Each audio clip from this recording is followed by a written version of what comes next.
But to recap, we're speaking now about the other side, right? Sitra Achra, as the Tanya calls it, which is the side opposite to holiness.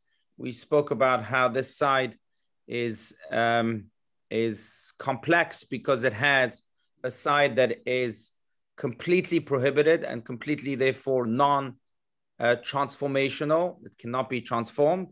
Yet there is a side called Klipat Noga that is called the neutral side. That side can be transformed. It depends how we use it, whether we use that neutral side for the good or for the bad. If we use it for the good, then it can be transformed towards holiness, like food, we said, eating food. If we use the energy of food for the good, then we've transformed food into something good. So that was one example of Klipat Noga. The other side also, beyond that, we also spoke about how it too has the DNA of the Sefirot. And they don't call it 10 attributes, 10 Sefirot, but they do call that DNA crowns, right? The 10 profane crowns, as he says here. And the reason for that, as we explained and we'll just say this very briefly, is that just as crowns are really not a part of us, they are items that we put on us, on our external side, so too, the other side is not necessarily a part of us like the holy side is, like the Sitra Dikdusha, but rather it is something that's outside of it, and teaches, of course, the lesson that we ought not to be defined by evil side, which is really just an outer item, like crowns. That's the idea. I want to continue here, like you said, Margot, with the very beginning of this paragraph on page 159 in the middle, in order to distinguish them. Does anyone want to read? Then maybe we can read the whole paragraph. Anyone? Whatever, I'll read it.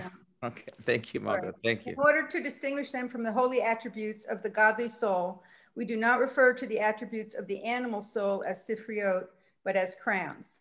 The term also has a deeper significance. In many ways, the forces of evil operate in the manner of crowns. In the Kabbalistic system of supernal worlds and attributes, the attribute of Ketar, crown, is not a piece with the other attributes, but extrinsic to encompassing them, as in the analogy of a crown that encircles the head. By the same token, the forces of evil do not operate in a manner of internalization and integration, but as influences from without. The power that evil holds over man derives not from the comprehended and internalized truths, but from simple unconscious drives from the level of Ketar, which includes the faculties of desire and will. Right. Let's continue a little bit more. I think we read that last week, and then we'll try and understand this together. Go ahead. The forces of Klippa derive from the world of Tohu, where the Sifriot are configured as a series of points or dots, one below the other, with no interrelation between them. In other words, only the Ketar of each Sifriya, divine attribute, is present, the simple will that it is its potential point. In contrast, in the world of Tikkun, rectification, the world of the holy Sifriot, each Sifriya, why can't I say that word? Sefirah, yeah. Is developed as a face or configuration, partsuf, through the introduction in a manner of internalized assimilation of the intellectual attributes, Chokhmah, Bina, and Dat.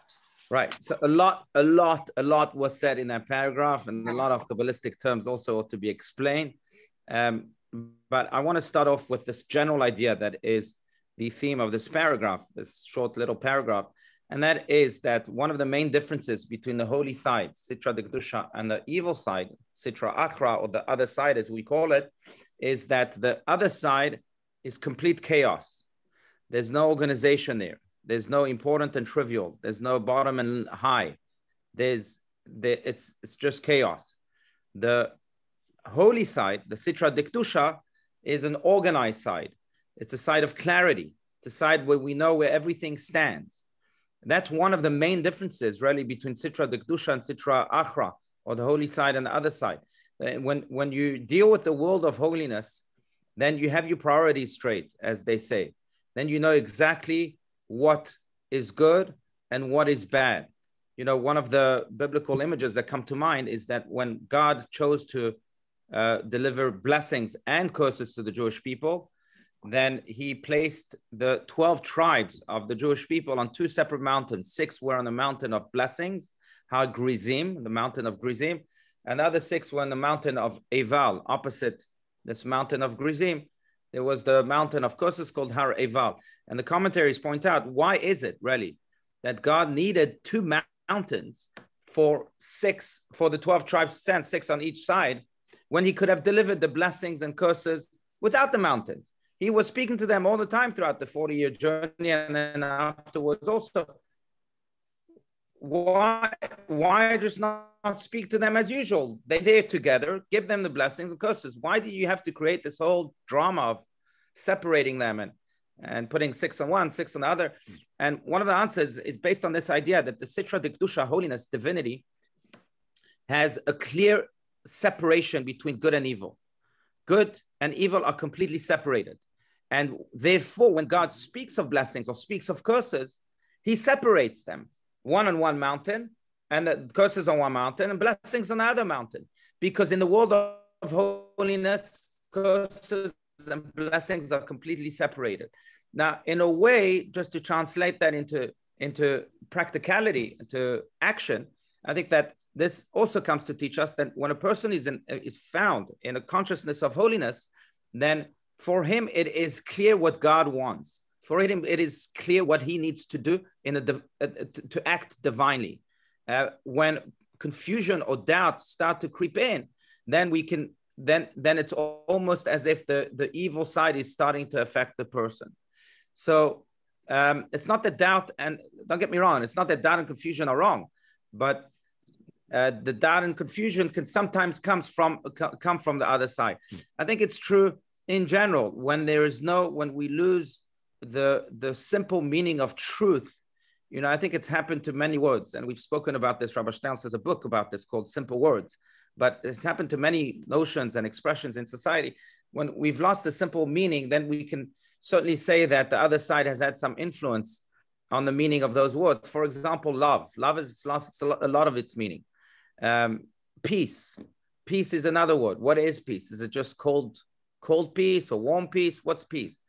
There's a lot of words like that now all of a sudden, when speaking about them, one gets confused. And that's because the other side has had its influences on this word or on these words. And we lose that simple truth, that simple clarity of notion. And in a way, in order to restore holiness, we have to restore clarity to those essential words or to those essential themes of life. That's one big theme. And then I want to hear your voices, obviously, but there's just one more thing that jumps from this paragraph. And of course, we can develop this idea. And that is that, again, the idea that the evil side is a crown that appears from the outside. Now, it can appear from the outside simply from without, outside influences, say social influences. But here, Rabbi Stern says a word. It can also appear from the outside, from the unconscious, or as he puts it here, simple unconscious drives from the level of Keter. Now, what does that mean? Unconscious obviously is seemingly from the inside, not from the outside. But there's a difference between the unconscious and the subconscious. Subconscious is really from the inside. The unconscious, and I think that's why Rabbi Stern is very particular here with these words. He uses the word unconscious. The unconscious actually is not the subconscious. Subconscious is part and parcel of us, and we can go into Freud to understand it. But the unconscious is really something that knocks our consciousness out, something from the outside that almost obliterates that consciousness that we have, that awakening state that we have. And we speak, just it's very much connected, and that's why it jumped at me. It's very much connected to the way we speak in Kabbalah of this other side. We speak of this other side as a side that, in a way, aims to put a person to sleep, to knock out his conscience. While the good side, the holy side, is a side that's always alert, always awake.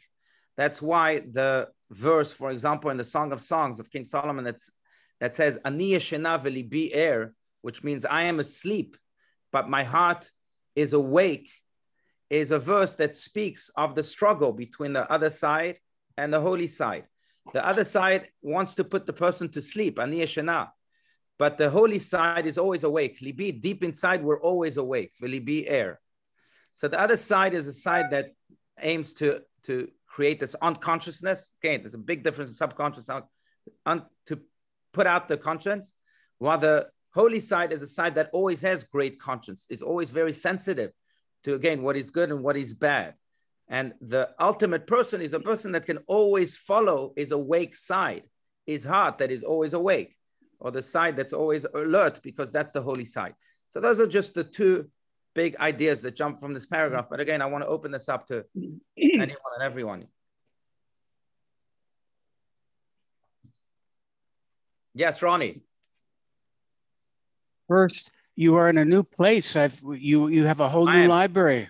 Yeah, I am. I'm actually using my brother-in-law's office here. I'm in Miami with the family for a few days. Okay.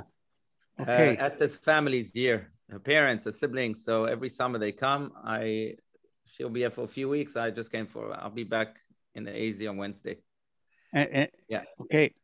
So definitions of peace and love and evil and following your heart. And I'm making a comment, or I'm not making a statement, I'm making a comment. Yeah, sure. Following your heart. It's important that following means you are moving. And I think a lot of people, when they don't follow their heart. They just feel the peace and love inside, but it needs to grow. It needs to get someplace. It needs to get to the ultimate. It needs to get closer to God. And so following is an important piece that we continue to grow, to learn, to be closer to connecting with God. Right. No, very, very well said. I mean, yeah.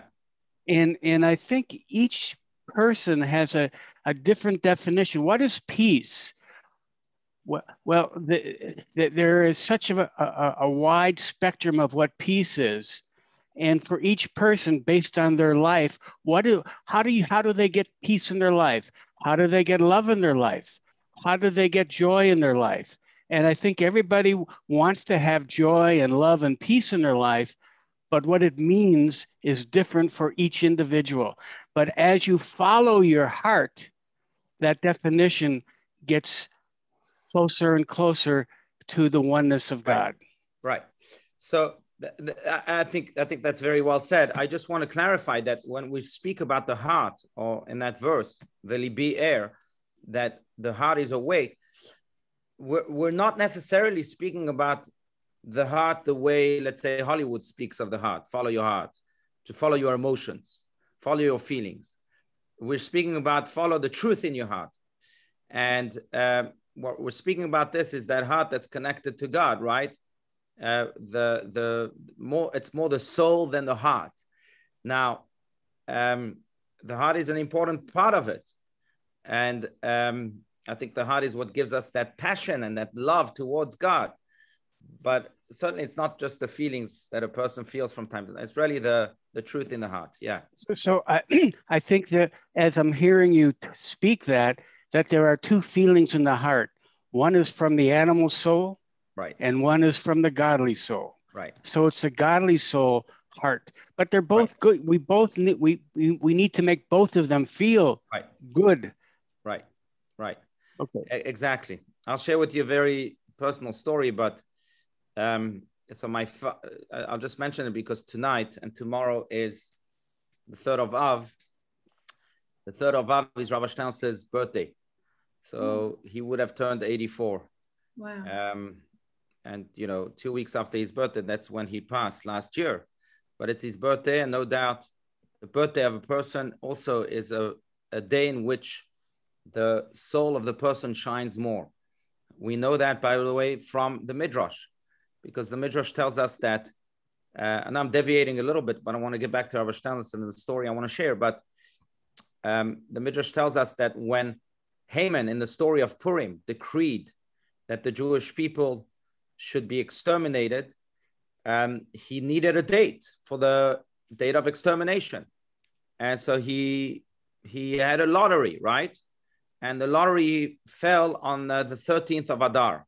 That's when he wanted to exterminate the Jewish people. Now, he was very happy that it fell in the month of Adar, in the Hebrew month of Adar, because he knew that that is the month in which Moses died. Moses died in the 7th of Adar. So he said, look, it's a month of bad luck for the Jewish people, so it's even better that it fell during this month. The Midrash says that it's true, that he knew that Moses died during that month, but he also did not know that this was a month in which Moses was born. Moses was born also on the 7th of Adar, 120 years before he passed. And that birth of Moses went against Haman.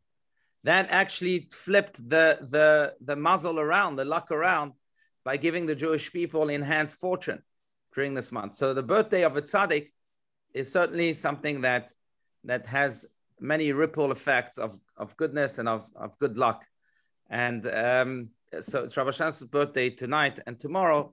Certainly, therefore, it is a day in which we'll feel his presence maybe even more, and his soul will continue to shine its light maybe even more on his birthday. But about a week ago, my father called me in the middle of the night, his time. So it was really the afternoon, our time. And he says, I have to share with you the story, but someone you know, I won't mention names, appeared to me in my dream. And the story was that I was Rabbi Steinsaltz, and I was showing the Rabbi Steinsaltz poems and songs that this person wrote.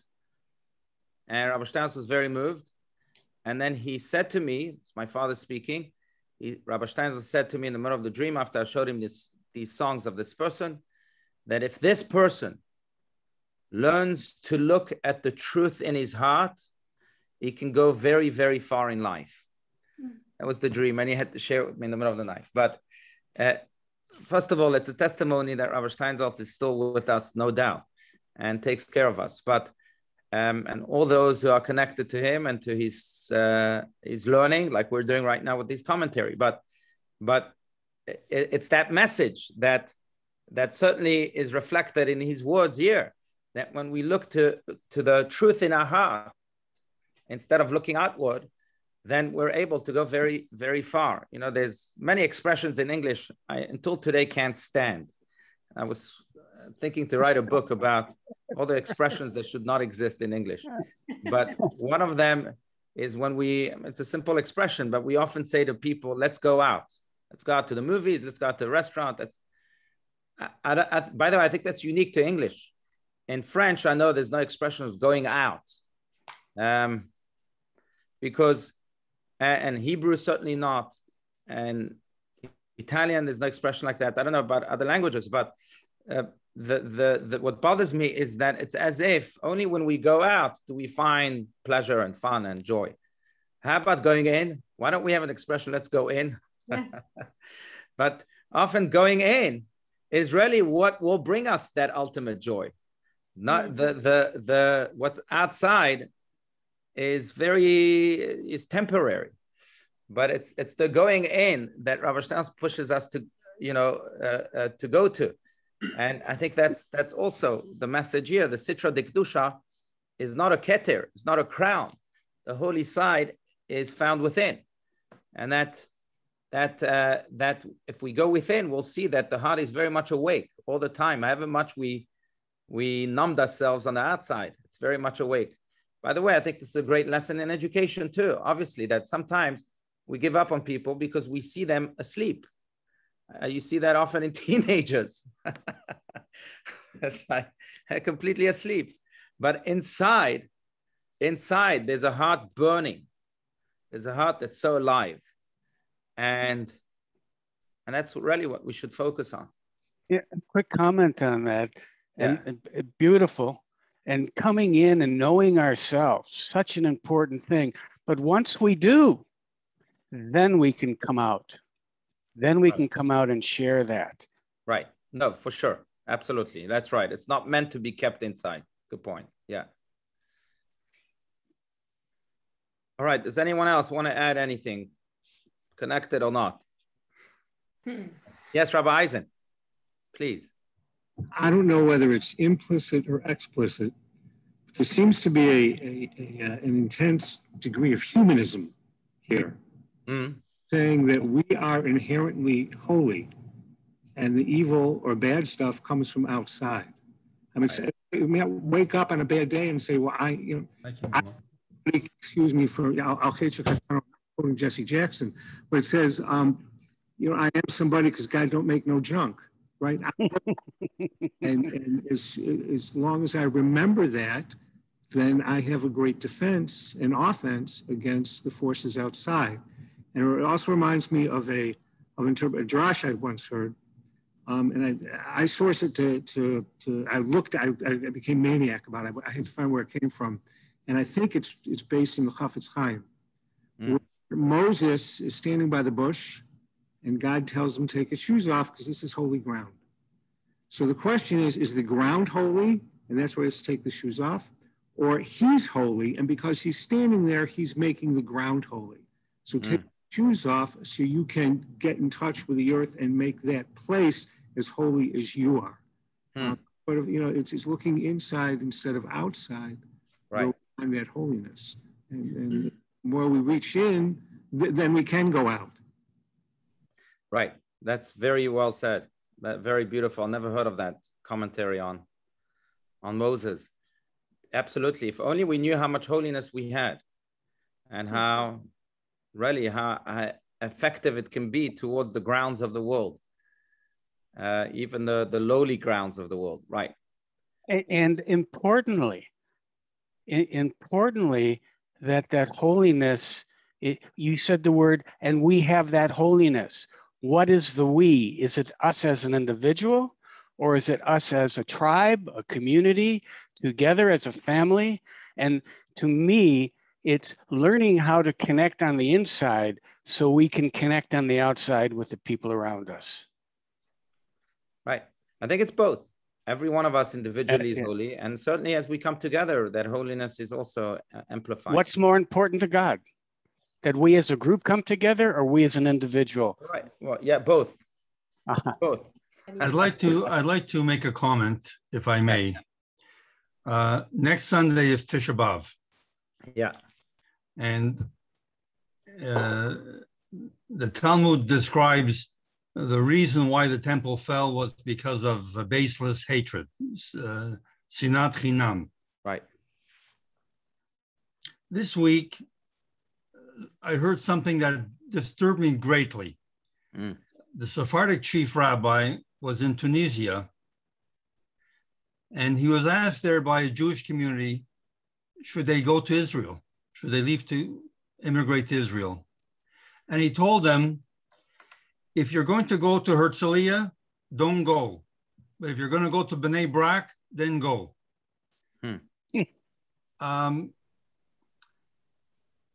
That's the Sephardic chief rabbi. The Ashkenazi chief rabbi earlier this year made a comment that he questioned whether Reform and conservative Jews were actually Jews. And I find, you know, I'm very troubled when people are so seeped in Torah and Halacha, Talmud, make these kind of statements that are so divisive to the Jewish community. Right. No, I agree. I agree. The ethics of our fathers teaches us that sages be careful with your words. That maybe because of that, because of the words that you say, people will begin to lie, or your lies will be spread and divisiveness will be spread. But look, I agree. I can't take responsibility over other people's words, especially not over chief rabbi's words. But I will say this, that, there's a story about the Lubavitcher Rebbe, blessed memory, that I just heard because I'm in Florida. It was an amazing story that apparently years ago, they were building a mikveh in Surfside where the building collapsed. And this rabbi was in charge of building the mikveh, and he started building it. And soon enough, they realized that there were many halachic deficiencies in the way he was building the mikveh. So many rabbis were called, experts were called in, and there was a big argument between this rabbi and his team and the other rabbis in that team that, no, you're not following halacha. Yes, you are. You have to destroy it and rebuild it. You have to continue building it. You know how it can go. And there was a lot of animosity towards this rabbi. And eventually they built a mikvah. And shortly after they built the mikvah in Surfside, they needed also to build this, I guess, was at the beginning of the growth of the Jewish community in Surfside.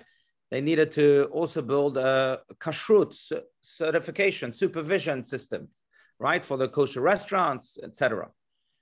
And they asked the Lubavitcher Rebbe, who should be in charge of this kashrut supervision organization? And the Rebbe, without skipping a beat, said this rabbi that built the mikvah, the one that was in charge of the mikvah. They said to him, but how could this guy, he created division in the community. He didn't create the mikvah well, and so on and so forth. And the Rebbe said, no, all these machlokot, all these arguments were very, very tainted, very much tainted by baseless hatred. So the only way we can rectify that is by exercising our unconditional love towards this rabbi. He should be in charge. Imagine what it did to that rabbi, that the Rebbe recommended that he be the head of the kashrut organization. But also imagine what it did to the unification of that city. I'm thinking of that story because, you know, we need more rebbes than chief rabbis, if that's what they're saying. But I think that also it's incumbent upon us that when you hear stories like that, not to remain silent, but to somehow create more acts of unity, to make up for the divisiveness that is being created. So we can complain about it, or we can say, you know what, today I'm going to reach out to someone else that I haven't. Reach out to you. And together we can really create more unity than divisiveness, hopefully to extinguish it. Yeah. But it's true. And I think there's, going back to Ronnie's point, you know, the Mishnah also speaks about that, also in the Ethics of Our Fathers, that says that there's merit to one person sitting and studying Torah. In fact, the Talmud says that when a person sits and studies Torah by himself, God comes and sits with him. God learns with him at the same time. Just imagine, you're not alone when you're studying Torah. God himself comes and studies with you. But when people study together, when there are 3 people studying Torah, or even 10 people, a minyan studying Torah together, then it's not just God coming to sit with you, but it's God and his Shekhinah and his divine presence. It's not just God as the King of Kings, but it's God and his whole heavenly presence coming down to be with you. That's the power we have when we unite in mind and in soul together. And I think that is the big advantage of coming together. In fact, speaking of prayer, not just Torah study, but God, it says very clearly that El Kabir lo yimas tfilat rabim, that God cannot reject the prayer of many. Prayer of an individual, God can reject. He can say, well, you don't merit this. You don't deserve this. You and I know who you are. But when I join my light with someone else's light, that light is so strong that God can't reject it. That's why it's very much encouraged to pray in a minyan, because then God cannot reject that prayer. It's a prayer that pierces through the heavens. But that's the power of unity.